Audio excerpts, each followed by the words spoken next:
Once, there was a traveler named Leo.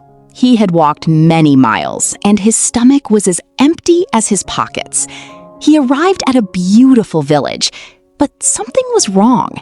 The windows were shut, the doors were locked. The people here were afraid of not having enough, so they hid their food. They hid carrots under their floorboards and bread in their pillows. When Leo knocked on the first door, the woman inside said, "Go away, we have nothing to eat." Leo smiled to himself. He knew a secret. He went to the middle of the village square and started building a fire. The villagers watched from behind their curtains. Leo pulled a large iron pot from his bag and filled it with water from the well. Then, with great ceremony, he reached into a velvet pouch and pulled out a stone. It was a smooth, ordinary gray stone.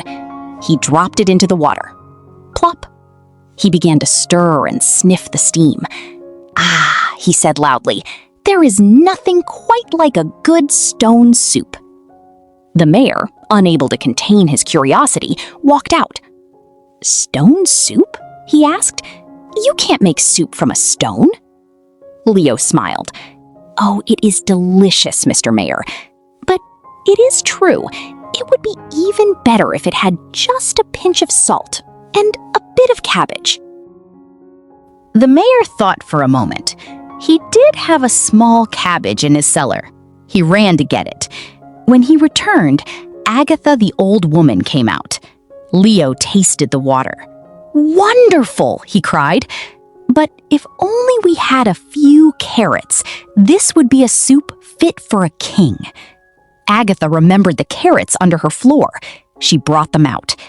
One by one, the villagers joined in. One brought onions. Another brought a handful of barley. A young boy brought 3 potatoes, and a farmer brought a bit of dried beef. The pot began to bubble and steam, and the most wonderful aroma began to fill the streets. The suspicious glares turned into smiles. People who hadn't spoken to each other in years were now standing together around the fire, talking about the magic stone. Leo stirred and stirred, describing how the stone was releasing its flavor. Finally, he declared the soup ready. The villagers brought out long wooden tables and benches. They brought out bread that they had hidden away, and jugs of juice. They sat together under the stars, eating the best soup they had ever tasted. It was rich, warm, and full of life. When the pot was empty, Leo reached to the bottom and pulled out the stone. He dried it off and put it back in his velvet pouch. The villagers thanked him. "You have given us a miracle," they said. "We will never go hungry again as long as we have that stone." Leo laughed gently. "You don't need the stone to make a feast," he said. "You only need to share what you have." The villagers looked at each other and realized the truth. The magic wasn't in the stone. It was in the table they had built together. The next morning, Leo picked up his bag and his pot. The village doors were no longer locked. People waved to him from their gardens.